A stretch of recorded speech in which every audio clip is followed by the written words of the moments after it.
Hello everyone, you are watching a snippet of the April 6, 2023 countdown program. Today is Thursday. The plot extrapolation of Fear look at Dailymotion. It will not be on YouTube in the public domain.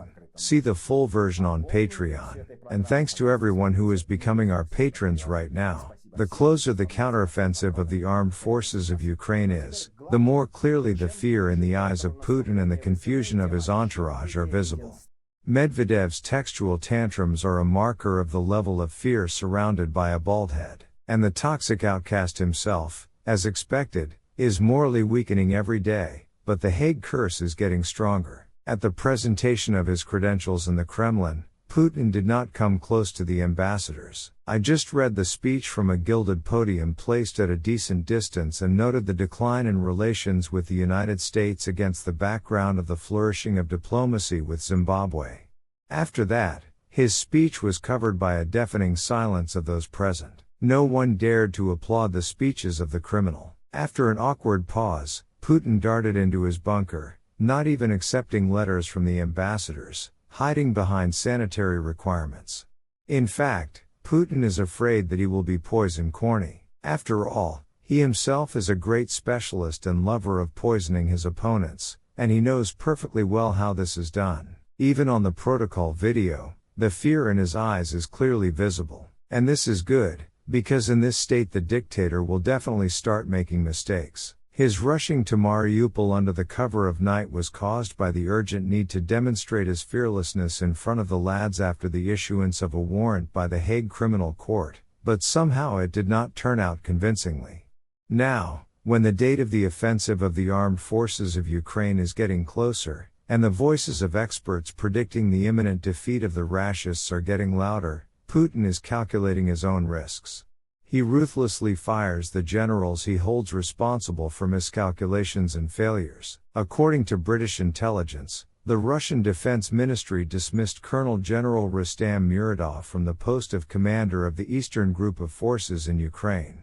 Under his command, the occupiers suffered heavy casualties as ill-conceived attacks repeatedly prevented the capture of Aleksandr. And in the very building of the General Staff of the Ministry of Defense on Znamenka Street in Moscow on Wednesday evening a fire broke out. According to official figures, the kettle caught fire, but no one said what exactly burned there during the tea party. All these incidents do not add confidence at the top, and here also Kyiv is unnerving with its reports that, in principle, it could discuss the status of Crimea with Moscow, but only after the armed forces of Ukraine, during the counteroffensive, reach the borders of the peninsula. It is clear that when Putin is alive, no one will conduct any negotiations, and the leader will cosplay Stalin with his decrees not a step back. But if then Moscow was behind, then here, what? For what to die? With what motivation? Against the background of the absence of normal weapons, it turned out that prayers in the direction of Beijing turned out to be in vain. The démarche with nuclear weapons delivered to Belarus pissed off the Chinese comrades, and before Macron's visit, the Chinese Foreign Ministry stated that there was no boundless friendship between Moscow and Beijing, and in general, all this is diplomatic rhetoric, a figure of speech. Throwing the panda over his hip pissed off the rat, who was already thrashing about almost alone. From friends there was only Honduras. In search of money for the war, she desperately shakes up the business and demands to increase taxes for the population. And fresh meat in general will soon be obliged to appear at the military registration and enlistment office without a summons. The State Duma is changing the ways of notifying citizens for conscription for military service. Deep cattle must run to the slaughterhouse by itself. At the same time, official analysts are trying to drape the level of the Kremlin's fear with public fear, which is also, of course, growing. After the military commander Tatarsky has been roasted and the demands of all the Slutskys, Muranovs and Gurulovs to immediately begin executions, we can expect that soon the system will actually demolish the tower, and the frenzied security forces will, indeed, stupidly shoot citizens in the streets and squares. In the meantime, shooting is heard in Ingushetia. Here, local residents reported that in the Malgobek district, in the village of Zyazakov Yurt, a shootout took place on the night of April 6. A certain partisan detachment attacked one of the checkpoints, as a result of which 3 policemen were killed and 8 more were injured. And upstairs, the egg-headed experts are wondering, will Putin's departure bring relief to Russia? Vyacheslav Inozemtsev, director of the Center for Post-Industrial Society Studies, shakes his head. Posts of scenes from Swan Lake appear in social media feeds almost daily.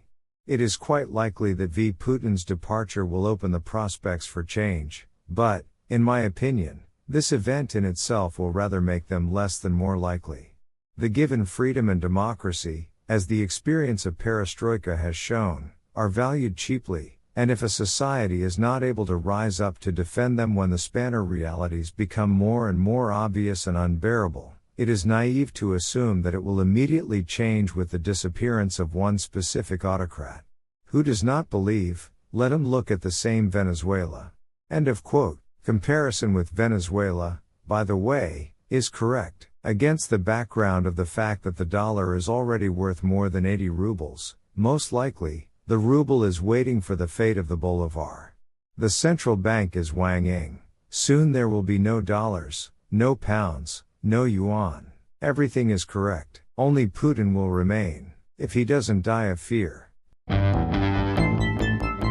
Become our patrons now and look further in this program.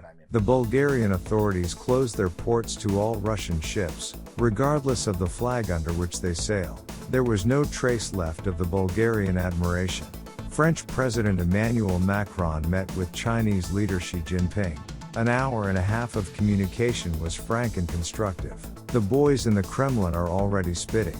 The FSB opened a file of operational records. In the Omsk region, citizens who went abroad during the period when mobilization was announced began to be called for interviews. The repressive machine gives Putin a bonus. Downstairs, they are much more frightened than he is. But this effect is not eternal, and will last until the leader is faced with material fatigue, which decides that a terrible end is better. See the Daily Motion story Extrapolation of Fear.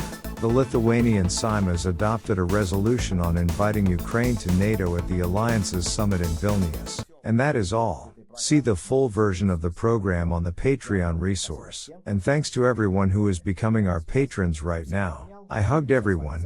See you tomorrow on Friday Live. Glory to Ukraine.